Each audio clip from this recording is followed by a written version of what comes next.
معزز سامعین کرام، مجلس حضرت امام مظلوم کربلا، یہ فرش عزا ایک عظیم مقام ہے عزیزان گرامی۔ بے شک اس کے لیے معصومین کی روایت ہے، اور میں تو بس ایک جملہ یہ کہتا ہوں کہ اس کے لیے اتنا ہی کافی ہے کہ یہ دعائے سیدہ ہے، بے شک بے اور شک تمنائے زینب ہے عزیزان گرامی۔ بے شک اور ایسا ذریعہ ہے ہمارے پاس کہ جس سے ہم اپنے ضمیر کا علاج کرتے ہیں۔ بے شک وہ دنیا کے اسپتال ہیں جہاں پر جسموں کی مرمت کی جاتی ہے، واحد مستشفیٰ ہے عزیزان گرامی مقام فرش عزا، کہ جہاں پر روحوں کا علاج کیا جاتا ہے۔ صلوات پڑھے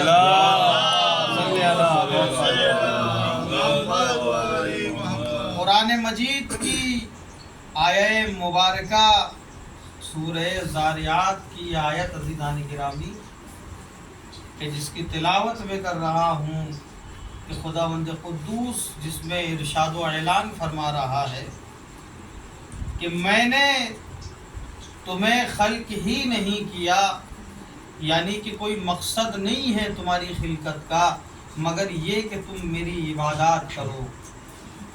یہ جناتوں سے اور انسانوں سے اللہ مخاطب ہے عزیزان گرامی، اور میری عبادات کرو۔ اللہ کی عبادت اس لیے کرے کہ وہ لائق عبادت ہے عزیزان گرامی۔ بے شک یہ علی کا جملہ ہے عزیزان گرامی کہ علی فرماتے تھے کہ میرے پالنے والے، میں تیری عبادت نہ تو جنت کی لالچ میں کرتا ہوں نہ جہنم کے خوف کی وجہ سے کرتا ہوں۔ عزیزان گرامی اسے جنت کا لالچ کیوں ہو کہ جس کے بچے جوانان جنت کے سردار ہیں، اسے جہنم کا خوف کیوں ہو کہ جس کی محبت جس کے دل میں آ جائے جہنم اس کے قریب نہیں ہو سکتا۔ تو عزیزان گرامی وہ علی کہہ رہا ہے میں تو عبادت اس لیے کر رہا ہوں، تیری عبادت اس لیے کرتا ہوں کہ میں نے تجھے لائق عبادت گردانا، میں نے تجھے عبادت کے لائق سمجھا ہے۔ تو عزیزان گرامی جب امیر المومنین اللہ کو عبادت کے لائق سمجھ رہا ہے، اور پھر عزیزان گرامی علی کا یہ جملہ کتنا عظیم ہے کہ تم علی کو دیکھ کر پریشان ہو، علی کو دیکھ کر تمہارا یہ عالم ہے، میں تو مخلوق ہوں۔ جب مخلوق دیکھ کے یہ عالم ہے، خالق کا کیا عالم ہوگا؟ ایک صلوات پڑھے عظمت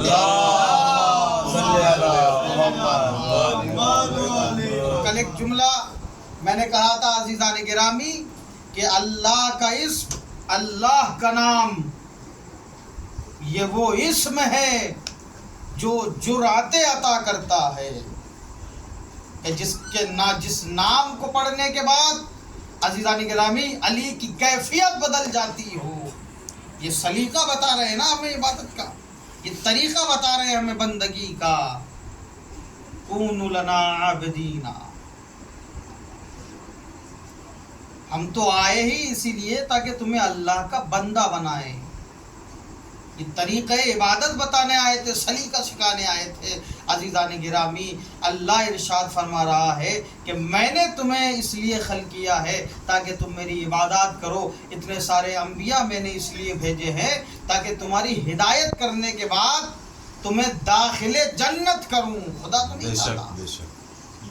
جہنم کا دروازہ ایک ہے، روایت پڑھ کے دیکھے، جنت کے 8 دروازے ہیں عزیزان گرامی، جنت کے 8 دروازے ہیں، ہر دروازے کا نام الگ ہے، کسی کا نام باب ریان ہے، ہر دروازے پہ ایک الگ نام ہے عزیزان گرامی۔ 8 دروازے جنت کے، جہنم کا 1 دروازہ۔ اس کا مطلب یہ ہے کہ اللہ یہ چاہتا ہے سارے بندے جنت میں داخل ہو، لیکن عزیزان گرامی بدبخت ترین انسان ہوگا وہ کہ جو جہنم میں جائے گا، کیونکہ اتنے سارے دیار کھول دیے گئے ہو جنت کے لیے اور اتنے سارے مقامات عطا کیے ہو۔ ایک صلوات پڑھے عظمت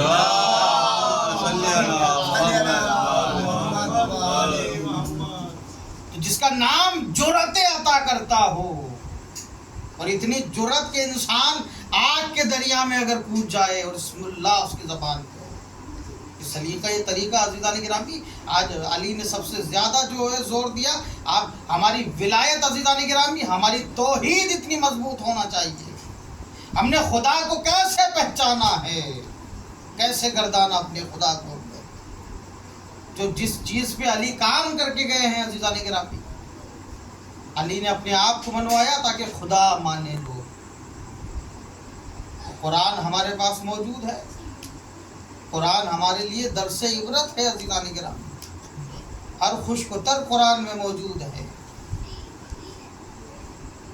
انبیاء تاکہ ہمیں سلیقہ اور طریقہ آئے، اس نے انبیاء کا نزول مسلسل کیا. 1,24,000 نبی کس لیے بھیج رہا ہے میرے پالنے والے؟ تاکہ ہماری ہدایت ہو سکے.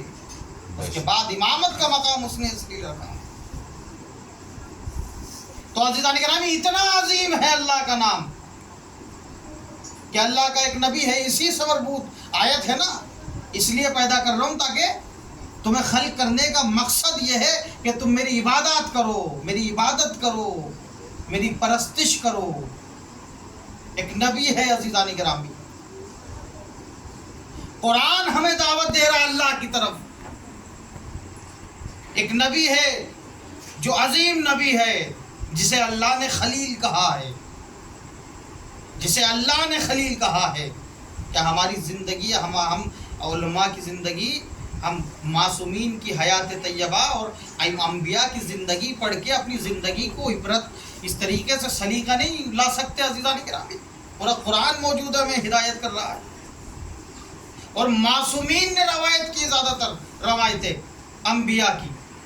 ایک نبی ہے نام ابراہیم ہے عزیزان گرامی، جسے اللہ نے بھی خلیل کہا ہے.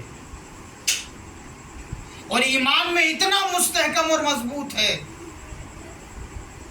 کہ اگر خواب میں دیکھ لیا بیٹے کو ذبح کر رہا ہوں تو پھر ہاتھوں میں لغزش پیدا نہیں ہوئی ہے.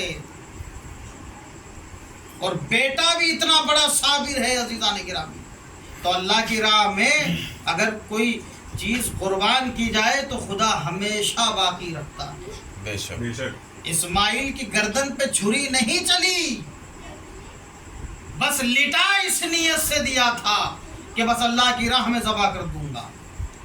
خدا نے کہا تم ہمارے لیے بڑے ہو تا قیامت تمہاری نشانی باقی رکھے گی. عید منائی جاتی ہے، تذکرہ کیا جاتا ہے عزیزان کرام. تو جہاں صرف گلے پہ چھری رکھ دی گئی ہو، جہاں صرف گلے پہ چھری رکھی گئی ہو. آج مسلمان عزیزان گرامی عید تو سارے مسلمان مناتے ہیں، اور مسلمانوں سے اگر پوچھا جائے کہ یہ اس دن کو اتنا معتبر کیوں مانتے ہو، اس دن کو اتنا بڑا کیوں مانتے ہو، تمہیں پتہ نہیں ہے خلیل اللہ اللہ کے نبی اپنے بیٹے کو ذبح کرنے گئے اس دن. میں پوری اس آیت کو مربوط کر کے چلوں گا عزیزان گرامی. یہ سلیقہ عبادت ہے، اور سارے مسلمان اس دن کو اس لیے بڑا مان رہے ہیں، اس لیے عظیم مان رہے ہیں، اور قربانی بھی کر رہے ہیں اللہ کی راہ میں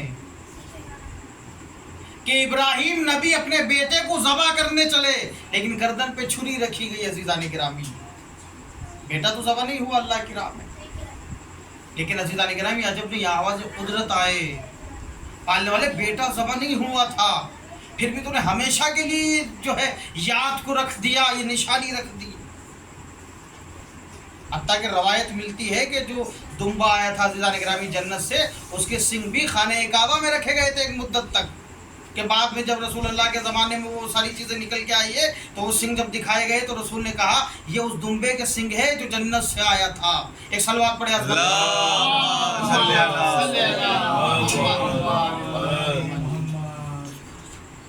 تو اتنا عظیم نبی ہے، بیٹے کی گردن پہ چھری رکھی، اللہ نے قیامت تک کے لیے یاد بنا کے رکھ دیا. جہاں کربلا میں 72 اسماعیل ذبح ہوئے ہو دین کے لیے، کیا مسلمانوں کے لیے ایک بڑا عظیم دن نہیں ہے؟ تو اتنا عظیم نبی ہے کہ عزیزان گرامی جناب آزر جناب ابراہیم کے چچا تھے اور بت پرست تھے، وہ بتوں کو ہاتھوں سے تراشا کرتے تھے. جناب ابراہیم کا بچپنا تھا، چھوٹے تھے، تو بت تراشنے کے بعد جناب ابراہیم کو وہ دیا کرتے تھے بتوں کو، کہا انہیں بازار اور مارکیٹ میں لے جاؤ. تو ابراہیم عزیزان گرامی بچپنے کا عالم ہے، لیکن نبی ہوتا ہے چاہے جوانی میں ہو یا بچپنے میں ہو. ہمارا عقیدہ اتنا محکم ہے، ہم 40 برس کے بعد نبی کو نبی نہیں مانتے، بچپنے سے ولادت کے وقت سے نبی کو نبی مانتے ہیں. ایک سلوات پڑھے اللہم صلی علی محمد. آزر جناب ابراہیم کے چچا. قرآن کیا کہہ رہا ہے؟ ہم نے تمہیں اس لیے خلق کیا کہ تم میری عبادت کرو، میری بندگی کرو، میری پرستش کرو. قرآن ہمیں حکم دے رہا اپنی عبادت کا، اللہ حکم دے رہا ہے، لیکن بندے گمراہ ہے عزیزان گرامی. آزر ہے بت بنا رہے ہیں اور اپنے بھتیجے ابراہیم سے کہتے ہیں کہ انہیں بازار لے کر جاؤ. روایت بتاتی ہے کہ جناب ابراہیم ان بتوں کو گھسیٹتے ہوئے بازار میں یہ صدا دیتے ہوئے جاتے تھے کہ ان خداؤں کا کون خریدنے والا ہے جو اتنے مجبور ہے کہ جب تک انہیں میں نہ لاؤں یہ اپنی جگہ پہ نہیں پہنچتے ہیں. تو جناب ابراہیم جب جوان ہوئے، میں ترتیب دوں گا عزیزان گرامی، جب جوان ہوئے جناب ابراہیم اور مشہور ہو گئے، لوگ کہنے لگے یہ ہمارے خداؤں کا دشمن ہے. ابراہیم ایک اندیکھے خدا کی تبلیغ کرتے ہیں. اندیکھے خدا کی تبلیغ ابراہیم کرتے ہیں کہ جس خدا کو کسی نے نہیں دیکھا. خدا تو بہت دور کی بات ہے، اس خدا کے مجسمے کو بھی کسی نے نہیں دیکھا.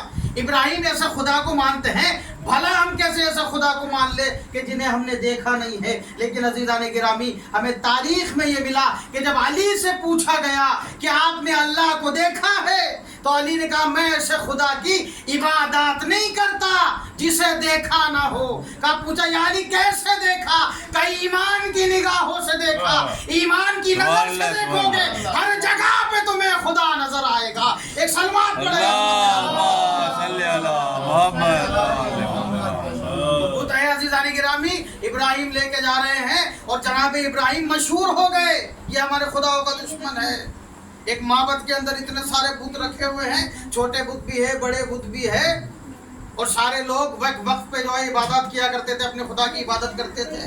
عبادت کرنے کے بعد سارے لوگ چلے گئے. یہ عبرت ہے عزیزان گرامی کہ بت پرستوں کے درمیان میں رہ کر اپنے ایمان کو سلامت رکھنا ابراہیم سے سیکھیں. اتنا محکم ایمان، خدا دیکھ رہا ہے کہ جہاں سارے بت پرست ہو وہاں پر توحید کا پرچم لہرانا عظیم بات ہے. تو کمال تو یہ ہے عزیزانی گرامی، مومنین میں بیٹھ کر انسان جو ہے باتیں کرے یہ الگ چیز ہے. جہاں امتحان کی گھڑی ہو، جہاں مال زیادہ ہو وہاں پر سخاوت کرنا آسان ہے. جہاں تنگ دستی ہو سخاوت وہاں عظیم سمجھی جاتی ہے.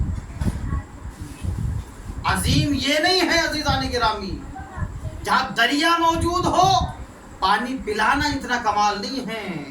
جہاں پر پانی کی قلت ہو وہاں 1000 کے لشکر کو پانی دینا کمال.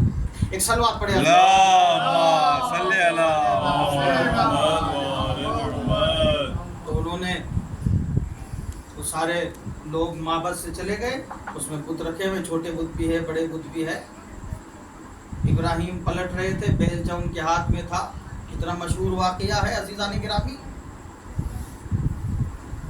میں نے کہا تھا ایک جملہ کہ یہ جو ائمہ کو سارے صفات ملے ہیں، سارے صفات اللہ نے یکجا کر کے علی میں اکٹھا کر دیے ہیں کہ اس اولاد علی میں منتشر ہوتے چلے گئے. یہ اجداد سے ملا ہے یہ کمال. اگر بت شکنی دیکھنی ہو عزیزان گرامی تو علی فخر سے سینہ ٹھوک کے کہیں گے ہمارے اجداد بھی بت شکن تھے، ہم بھی بت شکن ہیں. بے شک بے شک. جناب ابراہیم بیلچہ ہاتھ میں لیے ہوئے ہیں اور پلٹ کے آ رہے ہیں. معبد کی طرف دیکھا کہ کوئی بھی نہیں ہے، سارے لوگ اپنے خداؤں کی عبادت کر کے چلے گئے. ایک مرتبہ ابراہیم داخل ہوئے، دیکھا چھوٹے بت بھی ہے، بڑے بت بھی ہے. ابراہیم نے سارے بتوں کو توڑ دیا، سارے بتوں کو مسمار کر دیا. یہ ابراہیم کا کلیجہ تھا، بت پرستوں کے درمیان میں رہ کر توحید پہ باقی رہنا.